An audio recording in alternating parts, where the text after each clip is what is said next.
take a keynote speech number 8 on the identity topic. And so let's start. Hello everyone. Very well. And today I will talk about identifiers and SSI.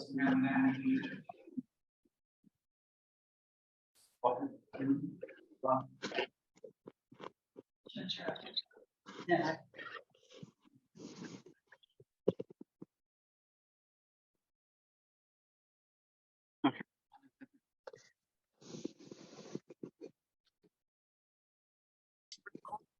Okay, so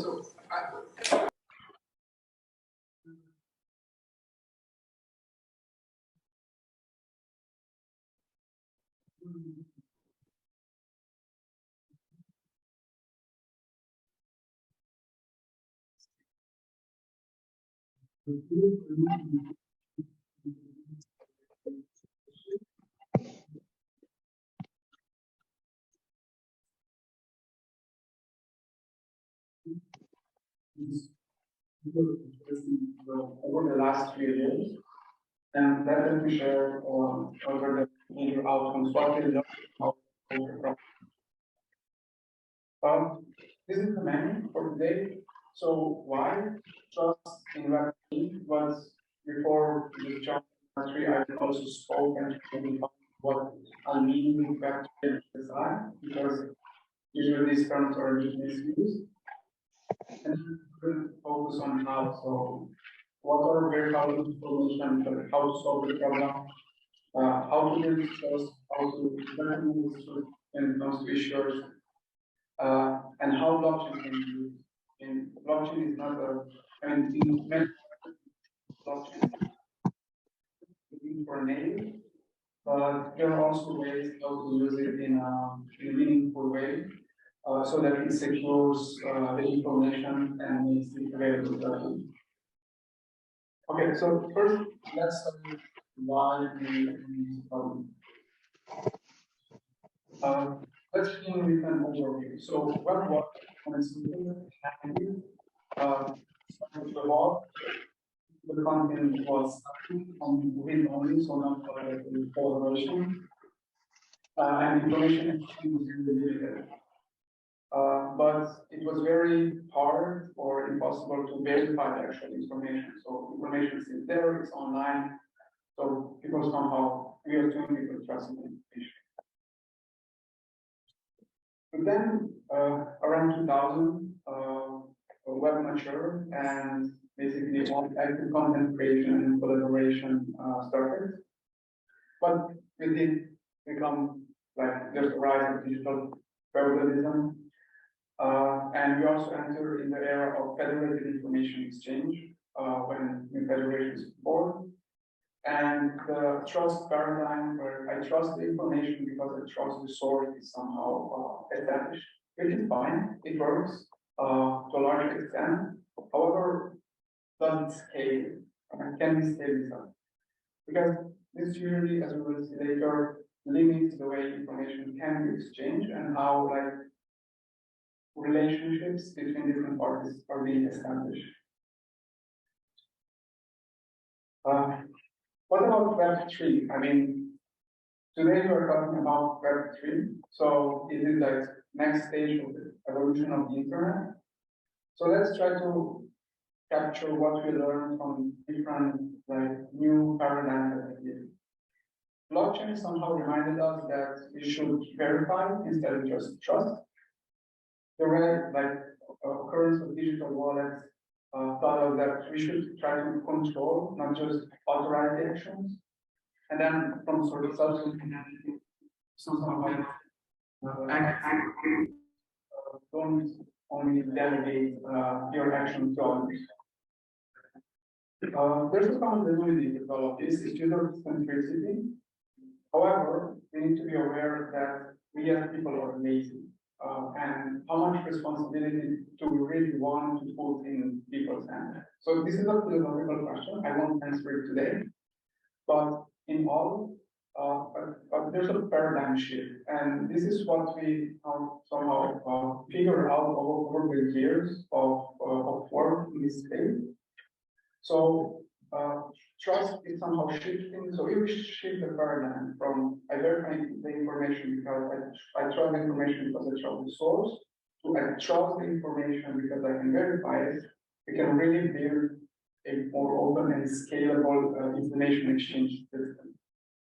When I speak about information exchange, this can be any personal information or any other. I mean, at the end of the day, CBDCs and everything that was discussed before is just information exchange.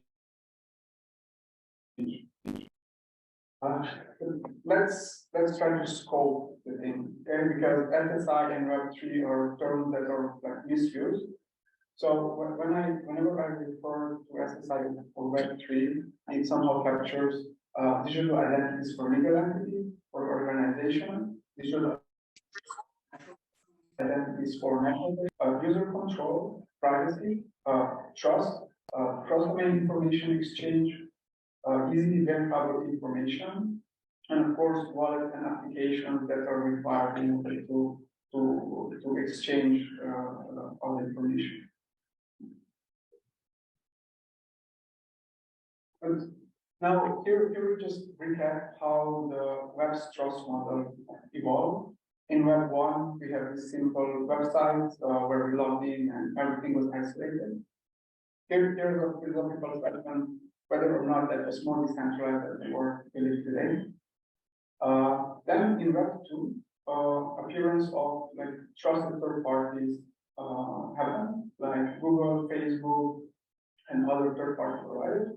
So we see this as like a national evolution. So like companies, people didn't want to have the responsibility, so they offloaded it to other entities, and it's fine.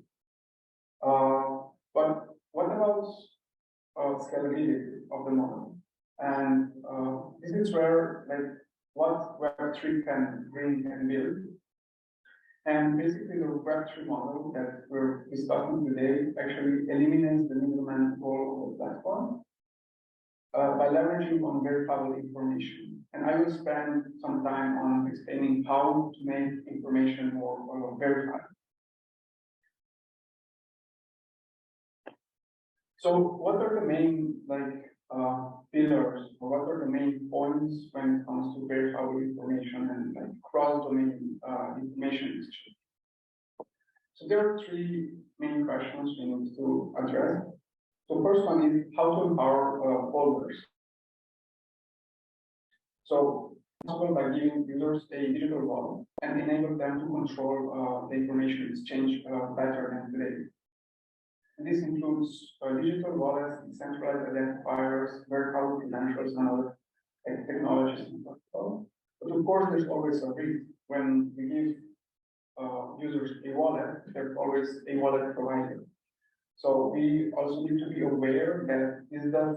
So current is not addressing the centralization issue, because if what can happen is just like a shift in centralization from one provider to another provider. So here's really about empowerment. Second important point is how do we trust the issuers of information and verify it? And this is crucial when it comes to the information exchange. I need to know who is issuing information first as a holder. I need to know with whom I'm sharing my information. And also the verifier needs to trust the information. So they need to know who the issuer is, whether or not the issuer is entitled to issue that information, and whether or not, what is the quality of the process that's resulted with that information. This is crucial when it comes to cross-domain information. And for this, what we need is like an open and scalable trust model. And trust model is just a way to digitalize trust relationships between different parties. And last is how to make information easy to verify. Of course, for this we need exchange profiles, exchange information exchange protocols, and also some kind of trustworthy registries where this information, so where crucial information is always available. This is probably the most important slide in the whole presentation because it really presents the challenges and opportunities when it comes to verifiable information exchange. So very briefly, today domains actually define. So today domains are very isolated. They don't talk much to each other. This is why cross-domain information exchange is very hard. And even if we give user a wallet and start collecting information from different domains, it won't guarantee that that information can flow to other parties and can be verified. So it's crucial that we have an interoperable ecosystem, and here we see the role of open standardization bodies and open protocols to leverage and build on them in order to achieve such integration. Also, this information exchange across domains today is extremely hard because we follow the paradigm I trust the information because I trust the source. It means that I need to create a relationship with the source in order to get the information. And here, with the trust model that we established, we see that it is possible to do cross-domain information exchange without directly contacting the issuer of the information. And of course, today we rely on issuers, so to also many times identify the fault. So here we need additional mechanisms where we can always prove that information that we issue to us really belongs to us when we are sharing with the verifier. And of course, usability and privacy. Today, many protocols like only give us the possibility to authorize the information exchange, and then verifiers check directly with the authentic source of information and get the information there. But here, what we want to achieve is to enable us as users to share our information, not with the parties, the authentic sources are connected to, but to parties we have a relationship with. And I think I believe this is a crucial paradigm shift when it comes to information exchange. And now, of course, this thing can be built in many ways, but when discussing with many different stakeholders, we ended up with four very basic components. We identified four basic components. I will go in details later. That are needed for this verifiable information exchange framework. First is a paradigm shift of how we exchange information. Second one are interoperable wallets and applications that enable such information flow. Third are the trust models. So how to collect and present information about the issuers. And the last but not least is a decentralized infrastructure, which allows to publish information that is crucial for information verification. And this information needs to be reliable, should enable, in most cases, resolution of all the historical events that need to change in the information. And it turns out that it's enough to register only information about legal entities and organizations. This way, you can build a privacy preserving information exchange system where all the information is with the folder. However, anyone with whom the folder shares the information can be verified at any time.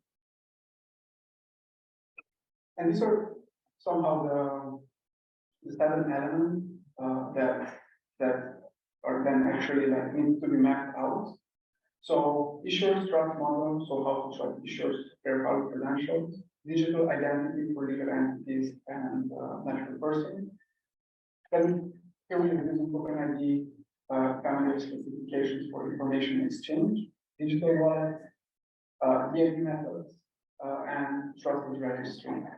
And of course, all of these then enables us to shape and build strategies. Okay, but what verifiable information exchange framework actually enable? What are we talking? So easy to commit fraud, it is hard to verify the information. So here we see that billions are lost because of document classification, legal products and counterfeits, lost and stolen documents, fake labels, and without having an ecosystem for easily verifiable information, it is impossible to do scalable digitalization. But we know that everyone needs verified information. And so other organizations issue credentials to employees, customers, suppliers, business partners. Each organization and individual, so we hold a bunch of credentials, VAT, different licenses, certificates, permits, and so on. But of course, every organization needs to verify information, like proof of higher education degree, KYC, and others. So there's a need for such an ecosystem. However, with the current model, it's hard to scale horizontally across different domains. And this is what's presented here is the world we live in today. I mean, imagine your past, right? So you went to school, you studied, you got your first job, you changed jobs, so on and so forth. In all these steps, you have to acquire a different set of credentials. And even though we are living in a digitalized world, how digital our world really is, because we know for many cases our physical presence is needed. And also, when we get information in a digital form, which in best case scenario is a PDF or when we share it by email. So how do the verifiers work? So first, there's the burden for the issuer. Then it's for us because we need to be there present. But then when we share the document with the verifier, in many cases it's quite useful because they need to call the issuer directly to check whether the information is true. So this can be better. And answer is yes, you can. And not only in theory, but also in practice. And this is what we designed in the European project called European Blockchain Services Infrastructure. We established a framework for verifiable information exchange, which not only simplifies life for users, but also issuers and verifiers. Why? We as users can start collecting important information in digital wallet in a manner that's extremely similar to just logging into a website. We can share our information in a similar way. So first of all, the user experience is really smooth and straightforward for end users. Of course, digital wallets are the ones that ensure security, but the trust model and supporting infrastructure are the ones that enable verifiers to verify the information at any point in time. But what this verification really requires? So verifiers always need to know who issued the information, on what basis, are they entitled to issue the document, what is the quality of the process. And if all this information is public and always available, verifier, whether or not in a business relationship with the issuer of the information, can make a decision whether or not to trust the information that is shared. And this is where we come to like the central fees here are like verifiable credentials that are a way to ensure trust online while preserving privacy and simplifying verification. Just a reminder, all the information that's shared with the holder, the issue to the holder, is not recorded any ledger, right? So I didn't mention blockchain yet.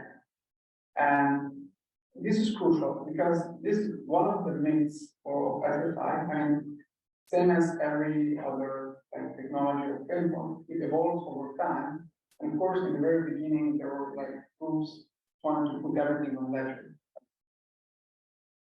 Here we show that it's possible to design a system which does not require any personal information or any transaction about the information about the transaction to be reported globally and made available to everyone. It's not really needed.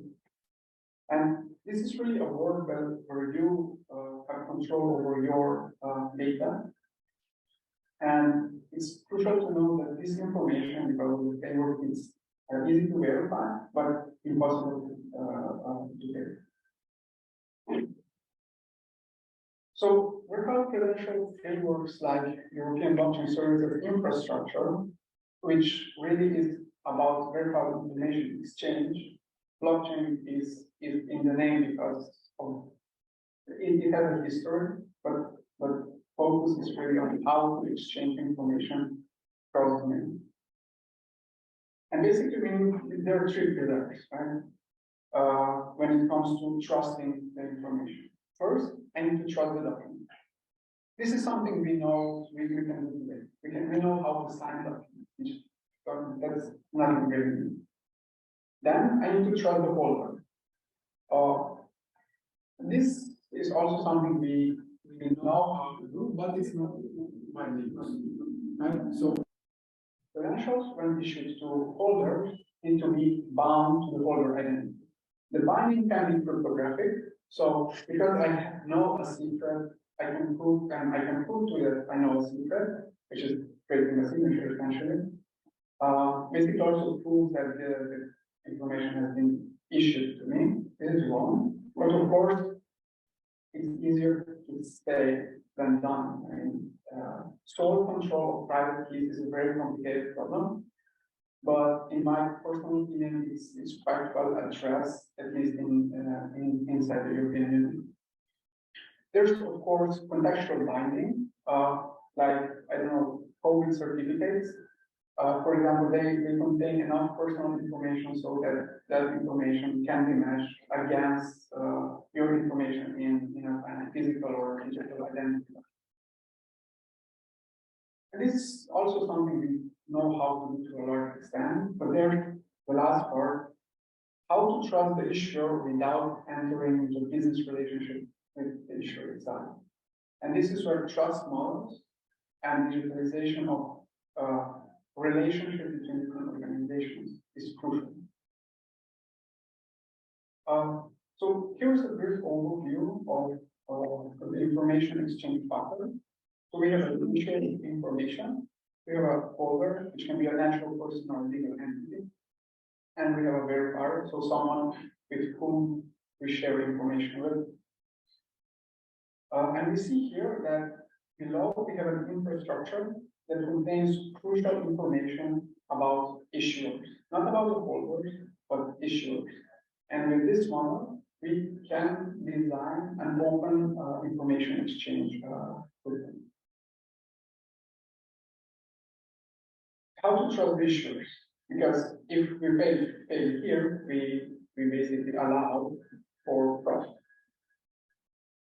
So in order to learn how to trust issuers, let's just see what is needed in order to make the information verifiable. First, I need legal entity identity that's like understandable and recognizable by everyone. And this is the hardest part here. We need to know the identity of the issuer, who asserted the identity, what are the levels of assertion. We see many like initiatives that are addressing this problem, but we don't have a clear-cut solution. Then we need to know whether or not the issuer is entitled to issue that credential. This is already the next step, which is not considered by most projects who are trying to solve the legal entity identity problem. When we receive a document, we need to know whether or not the issuer is really entitled or accredited to issue the information. And the last but not least is holder binding. So, when information is presented, what were the processes that bound that information to me as a holder? Because if that process is broken, again, the information exchange is subject to fraud. Now, let's take a look at what role decentralized identifiers and verifiable, how decentralized identifiers and verifiable credentials can be used in order to assert information about legal entities. What are decentralized identifiers? Decentralized identifiers are just, it's a number, it's a random number that's registered and it's persistent and it's globally unique. This is the only property. I mean, that's a property that's important for this. And by this identifier, all other documents linked to this legal entity organization can be resolved. So when it comes to verifiable credentials for legal entities, the subject is the identifier. And the decentralized identifier can be used to identify both the subject and the issuer of the information. Verifiable credential just defines the data model and data format of the information, and there can be there are many different flavors. Just pick your favorite, but it's not important for this discussion. And every decentralized identifier, this is important, resolves to what we call a decentralized identifier document. And essentially, it's just a collection of public keys that are controlled by that entity. And of course, can contain some metadata like expiration, status, whether it's suspended, revoked, so on and so forth. But with these two elements registered in a way so that it's always available and that information resolution is reliable and that the information cannot be tampered with, are basically a cornerstone for building such a verifiable system. Now, of course, there are many ways to do it, and we will not go into details on what are the different approaches to build this today. But with this, we have the main pillar for information exchange. A recap of a decentralized identifier in practice. You will see that there's many literature online, but really what it really is and how it's used is a global unique number. It has its own namespace. Namespace is somehow defined as a centralized identifier method name. It resolves a separated document, which is a collection of public keys controlled by that entity. But here's the most important one.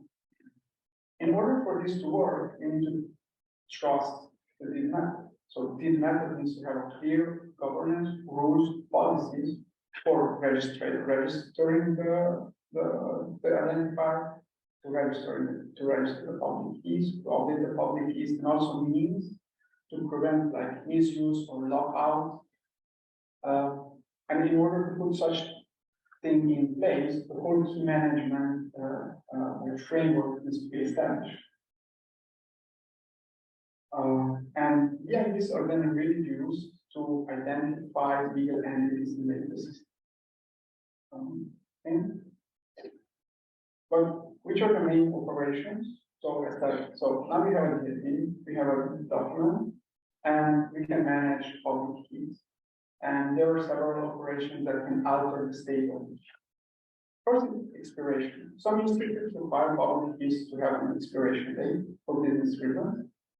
And this is possible. So these registries, these methods can support additional metadata about the quality of the keys, security, policies under which keys were generated, expiration date, and all. So this information is crucial for most business transactions. Then there should be a possibility to revoke or suspend that key for various, can be for security or any other reason. And of course, key rolling or key rotation. So legal entities should have the possibility to update their key, for either for security or any other reason. And this is basically a proactive security measure. But then, here is an, I think, important point that might be many times. We need to understand that digital identity is contextual. I mean, not just digital, any identity is contextual. Because if you think about it, when it comes to accounting, the only important thing what's important is your tax number. But when it comes to domain certificates, is your domain name. So my personal view is that it is impossible or to expect to divide a system where there's like one unique identity that is recognized by anyone. I mean, it is possible to do it, but it will take time because of different governance policies, involvement of different stakeholders and countries. They don't believe this will happen anytime soon. But if there's a way to attach all the different information, the different contexts to a persistent identifier that is controlled over well-known governance rules, it can be a different story. And this is, for example, what is done when it comes to centralized identifiers and what we call then trusted registry. We allow legal entities to basically register information from different sources bound to the same decentralized identifier. So whenever that is presented, I present control over my decentralized identifier with the required assurance level. And of course, then that information, so the binding between the legal entity and document is easier to verify. But this is first. Now we need to digitalize trust relations. And this is what exists. So this always exists, but we don't usually see it. But when it comes to business and exchange, businesses establish trust relationships. But because these relationships are not digitalized or expressed in an easily understandable way, there's no way to figure out today on which basis a given document has been issued. What you need to do usually is to go and build a legal act or some additional documents, and it's not an easy task to figure out whether or not a legal entity has been entitled to issue information. What is the digital act? And first, here's an example from higher education domain. For example, flow is the following. There's a national government which actually the accreditation of a given university, like Ministry of Education. In this ecosystem, we have a very simple role structure, and the top level organization that defines the rules and policies for the whole domain for which they are entitled to, we call it a root trusted accreditation organization. And it's very simple. They set the rules, they define the policies, as they are defined in all the legal acts and documents, and they digitalize. And then just identify all the rest of the ecosystem, can be either centralized or shared, all doesn't matter. And all this information is then recorded and made publicly available. And once this information is publicly available, when you get the document, it's easy to find who is at the top of the tree, what were the policies that define the domain, and what were the governance rules. Whether or not the verifier recognize the legal acts and the domain, it's not the question you're interested in. This is a business decision, and the verifier will always need to decide whether or not they trust issuers from the European Union or US or from domain that complies with given regulation. But now let's come to the part: what information is valuable to store on the ledger? What ledger really enables so is like ledger is a database, and to be honest, and what is concerning is that anytime we're discussing about should we use blockchain or some other technology, but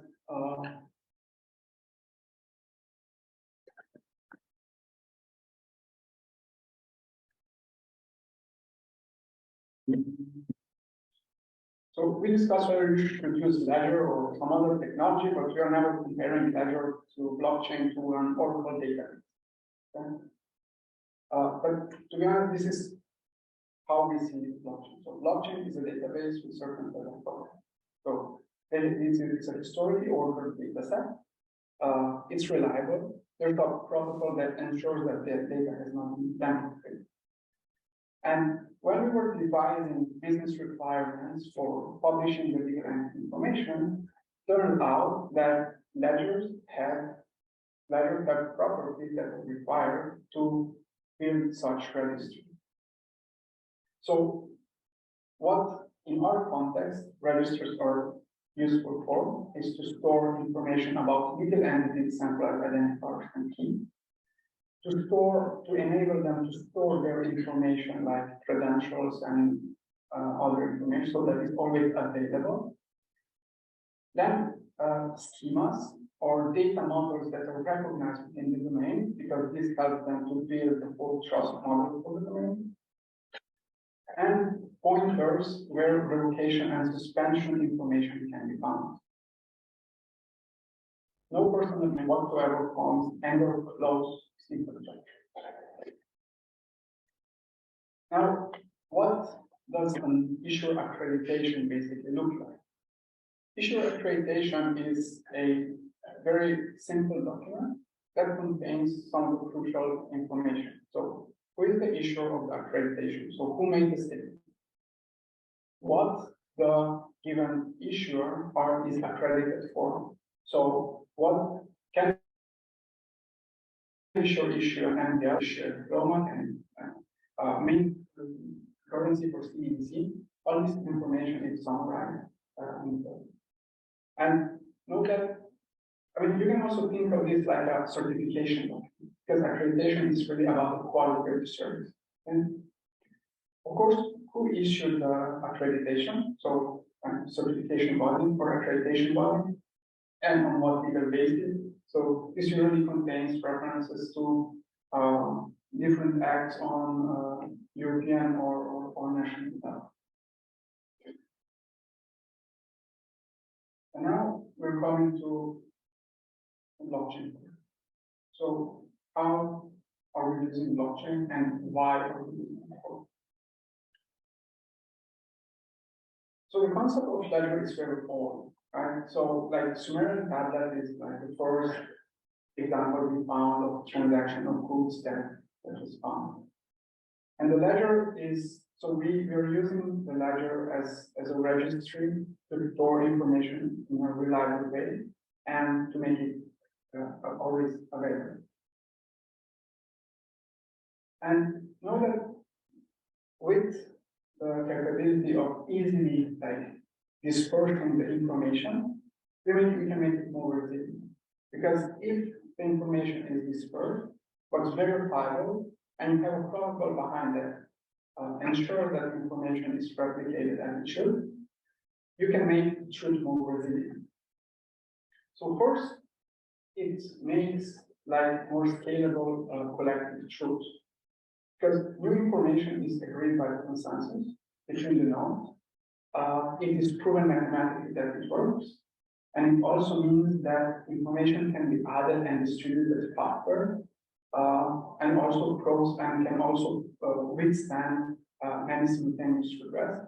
It's also resilient against a wide range of attacks. No rewrites in order.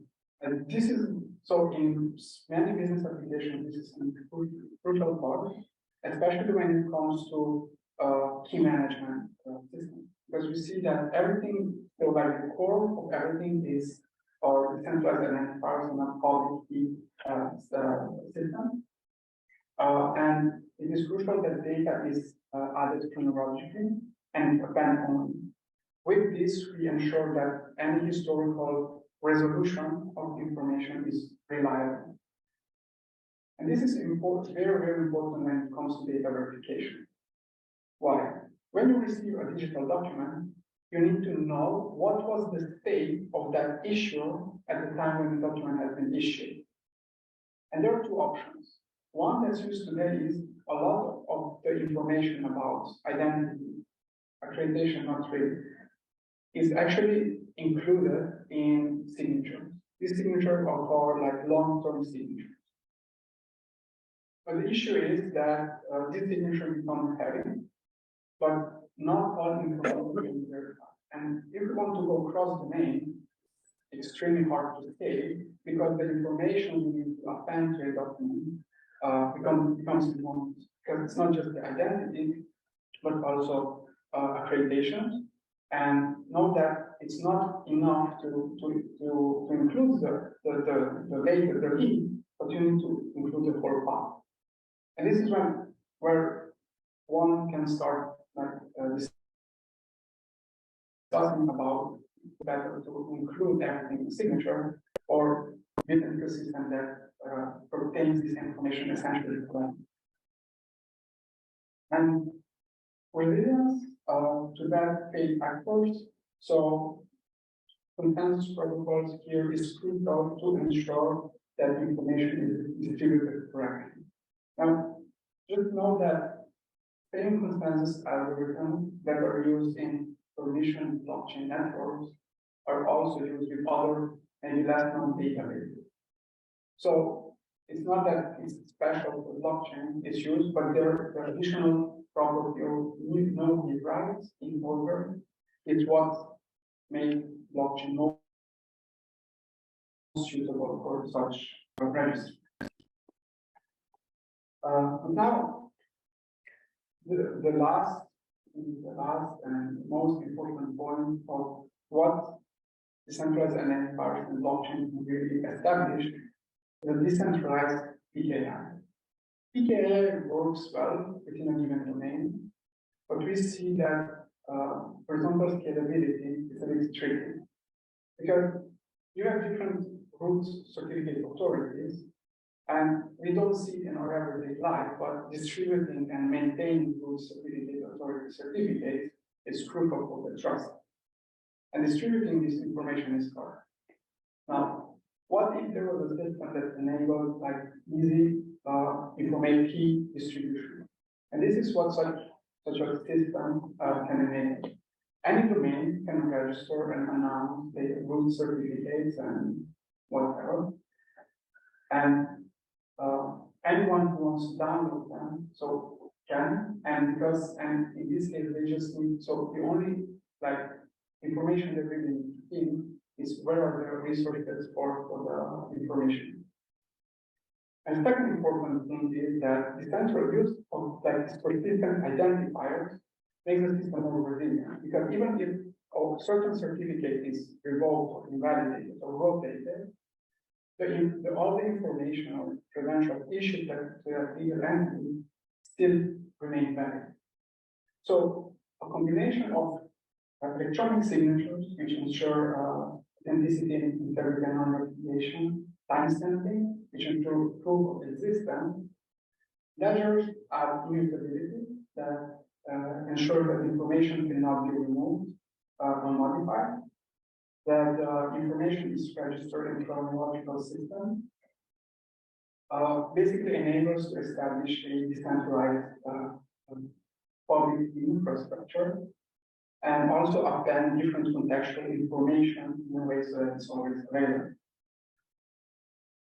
So, what such verifiable exchange framework really enables? So, with all the components presented, this actually enables a borderless or digital society where user can share the information with anyone they want, so we as a user, and verifiers can always verify information without contacting the source. And note that main property of this system is that information exchange is transparent, it carries efficiently. And with this, I would like to conclude this presentation. So if you have any questions,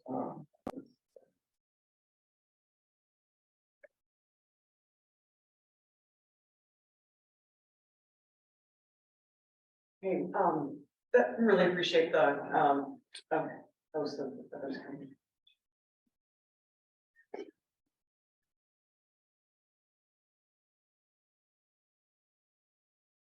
I can just speak that. Yeah.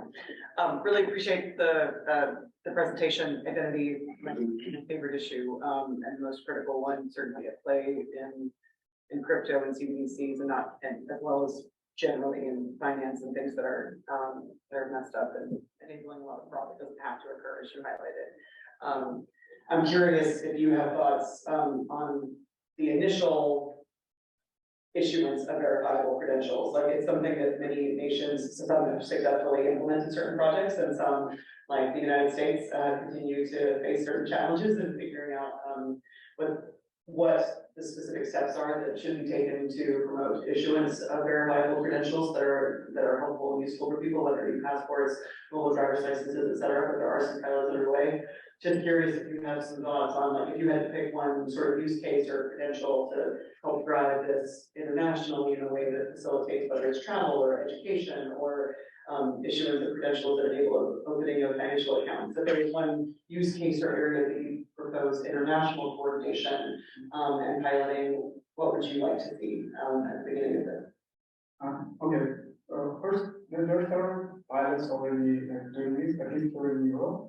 So we have education. So education is very involved because it's complicated, but easy to change. There's also the European digital identity wallet project. But what you're referring to is that, so it's issues of like foundational identity, and that's always complicated.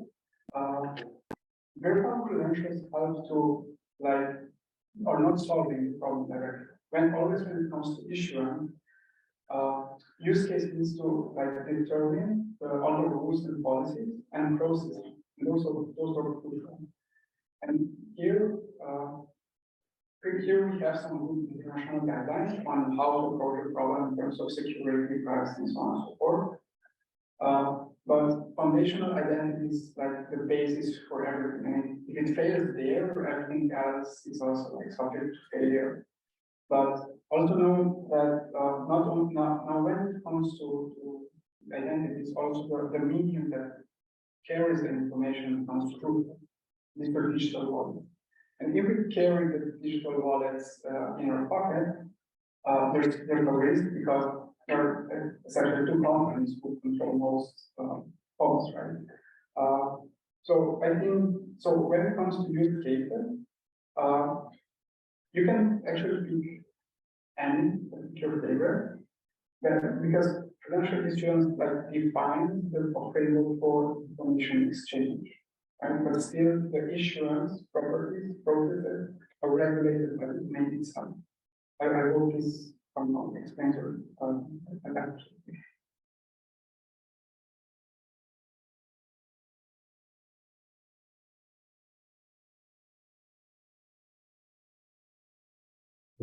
For this presentation. I have a few questions because I think everyone to keep involved.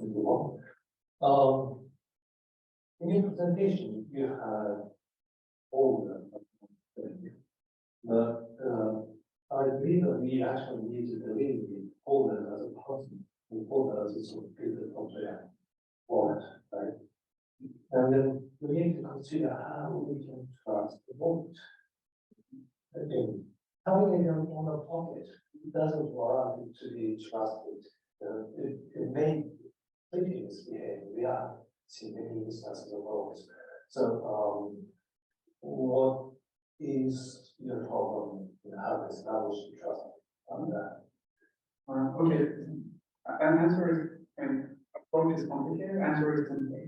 So wallet providers are also just issuers of credentials. So they need to provide information about the security of the hardware of the keys.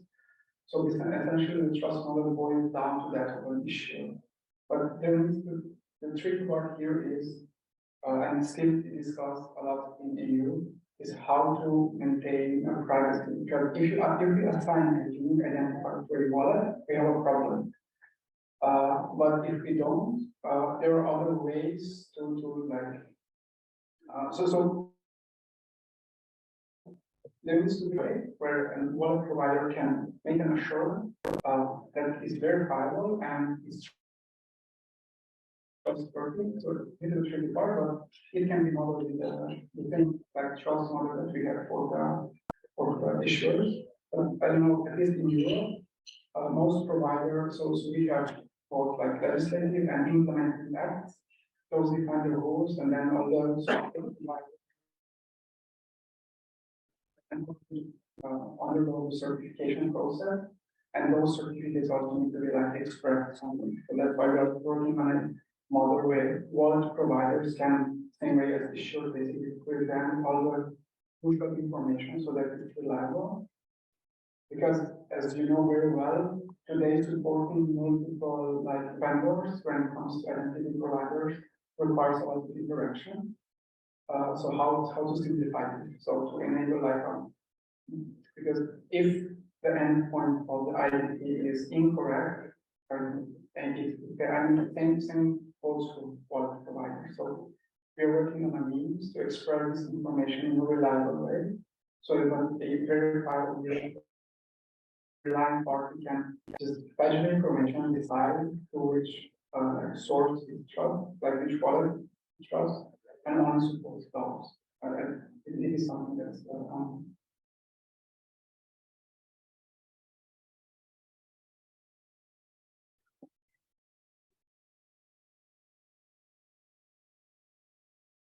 Thank you for the presentation. So my question is related to, in a way, it's very general, but also kind of European specific.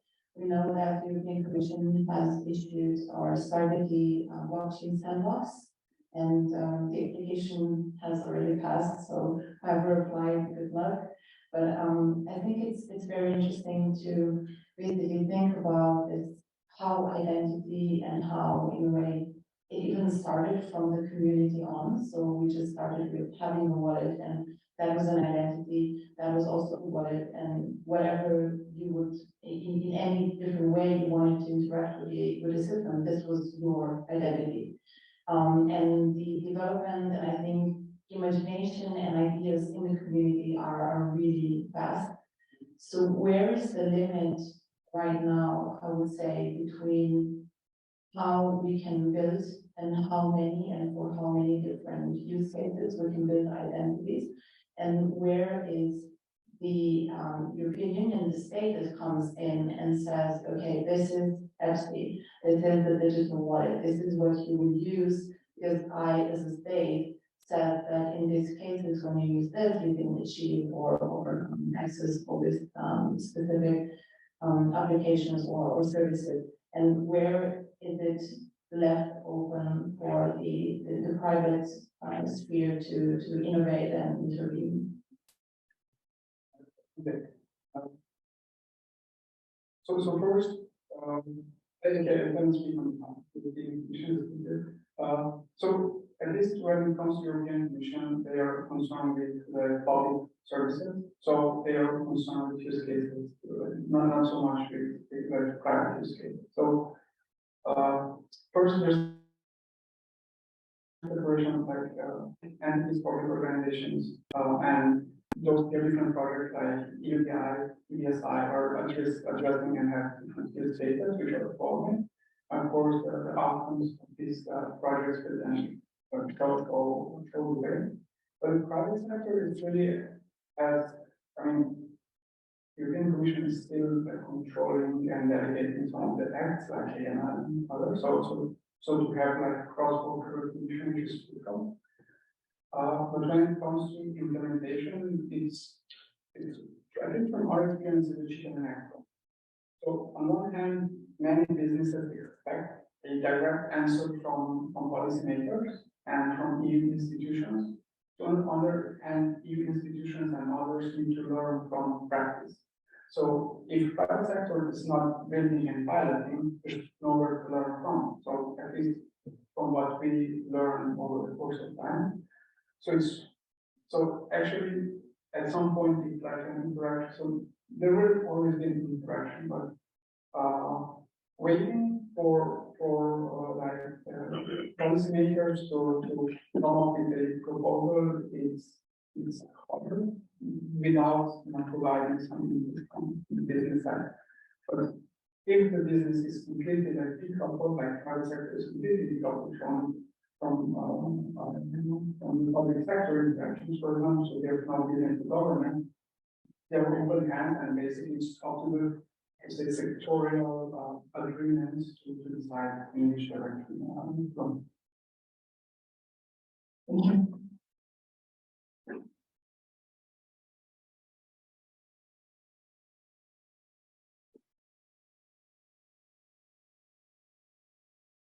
Other question? From more. Let me check. So is there any question? If you have any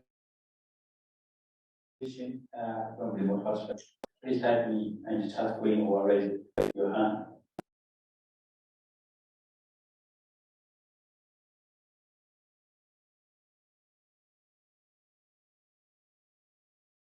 So if no, that it's time to close this keynote session.